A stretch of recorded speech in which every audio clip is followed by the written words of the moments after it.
LL Cool J totally got rid of, took that project, all those songs that he had with Dre, and literally just took them and threw them in the can and threw them away. Things are getting not crazy, but like me and my man Hype say, things are getting crazy with the K. Why do I say that? Because first of all, thank you for watching the Entertainment E41 podcast. This is Anthony, AP, no doubt. Thank you for watching.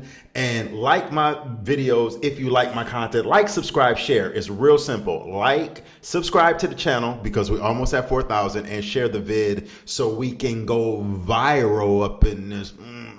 Listen, LL Cool J just divulged some information earlier this week that I had no idea about. Well, I kind of did because LL talked a couple months ago when he was on his Sirius XM channel, Rock the Bells. He talked about in an interview that a little interview kind of segue he was doing on his channel about how him and Dr. Dre had worked on some material and they had did like 30 and 40 tracks together. I heard about that a couple months ago, but what I didn't know was that LL Cool J totally got rid of, took that project, all those songs that he had with Dre, and literally just took them and threw them in the can and threw them away, because he said that LL, in his own words, said he was not feeling, not necessarily the beats that Dre gave him, because he said Dre came up with some amazing tracks.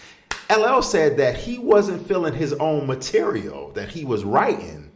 What? I started off, I did about 30 or 40 songs with Dr. Dre. Mm-hmm.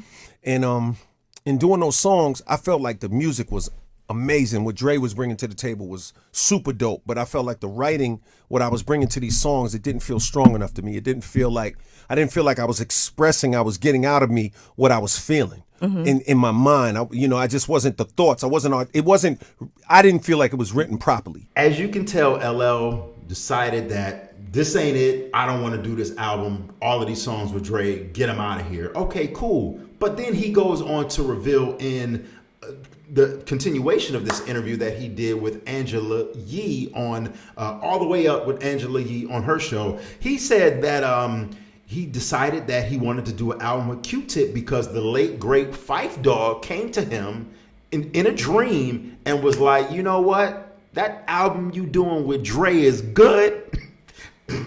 It's good, LL. But you can do better. He said that Phife literally came at him in a dream with that same smirk, smile, sarcastic kind of laugh, and was like, you could do better than that. And I ended up having a dream, you know what I'm saying? And in this dream, Phife Dawg from A Tribe Called Quest came to me. You know what I'm saying? I'm funny with all that. I follow all these types of things. So when he came to me in a dream, he's like, yo, that album you're going to do with Dre is going to be dope. And I'm looking at him, but he's like smirking a little bit, like he had a funny look on his face. And I'm like, well, why are you looking like that? So he just had that Cheshire Cat grin. So finally, I fell asleep, whatever, woke up.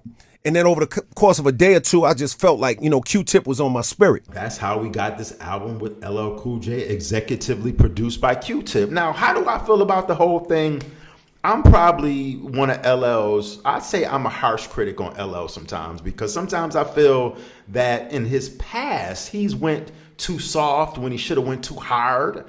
So, I feel that it's just all about the comfortability that MC lyricist has with his producer.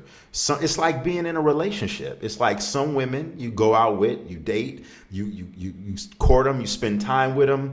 But listen, for real, she might look fine and all that, but the chemistry, it just ain't there. And you can relate that to LL Cool J's and Dre's musical relationship. LL, clearly said it. He said Dre was giving him some top-notch, fire, dope production, but his chemistry, the musical chemistry, was more aligned with Q-Tip for what he wanted to do. I feel that, first of all, when in the hell has Dr. Dre produced 40 beats for anyone over the last 20 years? I mean, seriously, we'll get a track or two from Dre once every 2 or 3 years. God, God forbid we get an EP of 5 songs like Dre released about a year or two ago. He came out with that little EP that was okay. But for the most part, if you have that studio time and quality time with Dr. Dre, you would think that LL would have really seriously came out with that material for consumption. And speaking of coming out with material for consumption, Dr. Dre's vault has to be like Prince's vault. Shout out to my man Prince. Rest in peace forever. I'm always going to give love to Prince. But Dr. Dre's vault is absolutely amazingly crazy with over 500,000 songs. Songs that will never hear the light of day. Rumored songs, or not rumored songs, factual songs he's done with Cameron, Jim Jones, Dipset, among all the other artists he's done production for that we'll never hear. And add these 30, 40 tracks that he did for LL right in that category.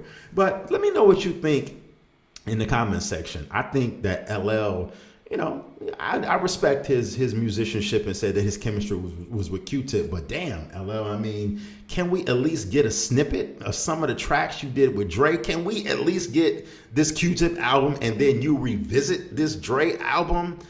I don't think that's going to happen, but let me know what you think in the comments section. Thank you for watching and by the way, LL's Cool J song, his new song, The Forest, produced by Q-Tip.